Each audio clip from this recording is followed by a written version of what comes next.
Hello everyone and welcome back to another video. Today I will be reading a Bakugo X Listener fanfic, so I hope you enjoy. You and Katsuki Bakugo were never really close. After seeing you fight in the sports festival, Bakugo realized that you weren't just some weak extra that he originally thought you were. After all, you managed to hold your own against Todoroki, yet you ended up losing. It had been a couple weeks since the festival and all you wanted to focus on this weekend was training, both physically and quirk-wise. You wanted to start early the next day, that way the gym wouldn't be packed. Around 9:30 p.m., you decided to call it a night. After multiple failed escape attempts from Mina and her chaotic party games, you were able to bid all your classmates goodnight and started walking to your dorm. Entering your dorm, you were greeted with the soft glow of fairy lights. Flopping down on your bed and sinking into your vanilla scented sheets and pillows, you suddenly heard knocking coming from the other side of the door. Maybe if I just don't make any noise, they'll think I'm sleeping, you thought to yourself, closing your eyes. After about a minute, the knocking only became louder. "Wyan, I know your ass isn't asleep," Bakugo yelled angrily. Oh great, what could he want, you thought. You slowly forced yourself out of bed to greet the angry Pomeranian at your door. Upon opening the door, you were greeted with the enraged blonde. "Can I help you?" you asked, eyeing Bakugo down. He rarely came to you unless he needed something, and even then, you were his last option. "Tomorrow, 5 a.m. sharp, my dorm, don't be late," he spoke, giving you his signature death stare. What? You stuttered in response, confused at why the Bakugo Katsuki was telling you to be at his dorm at 5 in the morning. "Training," he replied, while walking away towards the common room. Training? You asked, leaning out of your dorm. "Did I stutter, you damn extra?" Bakugo hollered down the hallway, not caring if a couple of your classmates were already asleep. You couldn't tell if you were hyped up about your new training buddy or cowering in fear because you knew Bakugo would rip you to pieces if he got the chance. Shoving your thoughts to the back of your mind, you climbed back into bed and wrapped yourself up in your fluffy blanket and drifted back to sleep. You were awakened by the loud beeping of your alarm clock. You peered up from your pillow. The alarm clock on your nightstand read 4:30 a.m. You groaned. Pulling yourself out of bed, you slid on your fluffy teddy bear slippers. You stumbled over to your bathroom to get ready for the day. After finishing up, you passed by the common room to get yourself breakfast. You ate your apple cinnamon flavored oatmeal as if it were the last thing you would ever eat. You were so pumped up for the day, your body and mind were now wide awake. You looked at the clock hanging above the common room's kitchen sink. 4:55 a.m., you said out loud. "Wow, I'm actually running on time," you thought to yourself. You made your way over to the boys' side of the dormitory. You found the room that Bakugo was in and lightly knocked on the door. The door swung open and you were greeted with a surprisingly calm Bakugo. "You actually made it on time," Bakugo said while looking at you. "Yep," you chirped. "Alright, let's go, shorty," Bakugo commanded while exiting his dorm room. "Shorty?" you questioned. Did Bakugo just give me a nickname? You thought to yourself. "Yeah, get used to it," he replied, slowly turning into his enraged self. You and Bakugo finally made it to one of the training rooms. It was designed to resemble a rainforest. It was perfect for your quirk. Numerous streams of running water were found throughout the room. Unfortunately, the room was quite humid. You knew Bakugo's quirk relied on how much sweat he released, so you could call this an even match. You limbered over to one side of the room while Bakugo got into a fighting stance. "Be prepared, I'm not gonna go easy on you," Bakugo yelled.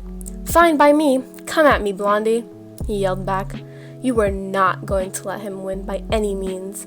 You were fired up and ready to go. Bakugo let out a snarl. In all honesty, your confidence to win just motivated him to make sure he'd win.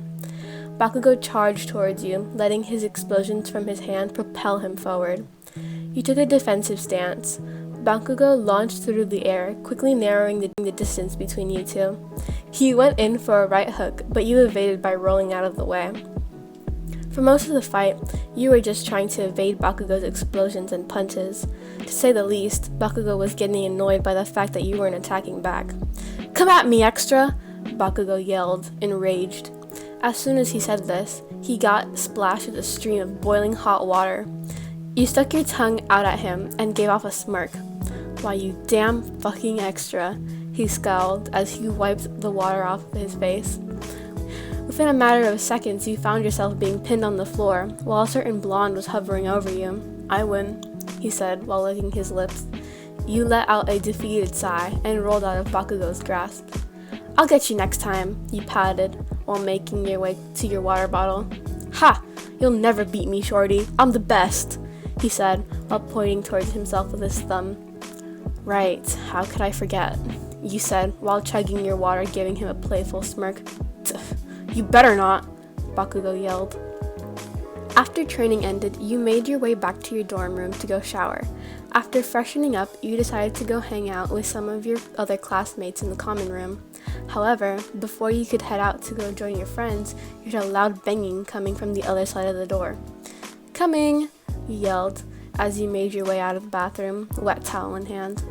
You opened your door only to be greeted by a certain blonde that looked rather angry. Puzzled, you gave 𝕃𝕚𝕤𝕤 a confused look. "Can I help you?" you squeaked, looking up at the blonde. "Yeah, let me in, you dork," Bakugo growled. You stepped back, allowing the door to swing completely open, giving Bakugo more than enough space to walk through. "Is everything alright?" you started, but got cut off. "Why didn't you give it your all, huh?" Bakugo interrupted. "Excuse me?" you piped up. "I did give it my all," you retorted. "Sure, shorty, keep telling yourself that.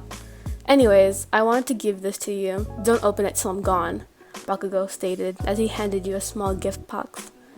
"Oh, thanks?" he said, now more confused than ever. "Yeah, well, see you later, extra," Bakugo quickly stated before walking out of your dorm and violently closing the door behind him. You sat down on the edge of your bed with the red gift box in your lap. You proceeded to open the little red box slowly. You soon found yourself staring at a beautiful necklace and a handwritten note from 𝕃𝕚𝕤𝕤. "Listen, you damn nerd, you better enjoy your gift. Also, text me when you get this." You then looked towards the bottom of the page where Bakugo had written his number. You were squealing, bursting with happiness. You decided that you would send him a picture of you wearing his gift. New message to 𝕃𝕚𝕤𝕤. YN. "Hey, thanks for the gift. I really like it." 𝕃𝕚𝕤𝕤. "Yeah, you're welcome," or whatever. YN. "Yep. Well, I'm gonna go to sleep now. See you tomorrow, explosion boy." 𝕃𝕚𝕤𝕤. "The fuck did you just call me? You better answer me before I go over to your room, YN." YN. "Geez, 𝕃𝕚𝕤𝕤, relax." "Lol, I'm just messing around. Now good night." 𝕃𝕚𝕤𝕤. "Wait, before you go." YN. "What is it, explosion boy?" 𝕃𝕚𝕤𝕤. "Don't fucking call me that, you damn loser." "I was going to ask you today after training, but you left so quickly. Did you want to go out together sometime, like over the weekend or something?" YN. "Is the 𝕃𝕚𝕤𝕤 Bakugo asking me out on a date?" 𝕃𝕚𝕤𝕤. "Well, yeah, what if I am? Don't let it go to your head, extra." YN. "Ha, you know I joke, but sure, I'm down." 𝕃𝕚𝕤𝕤. "Okay, night." You then placed your phone on the nightstand, feeling the weight of exhaustion from the training. You wrapped yourself up in your blankets and quickly drifted off to sleep, clutching the necklace that 𝕃𝕚𝕤𝕤 had got you.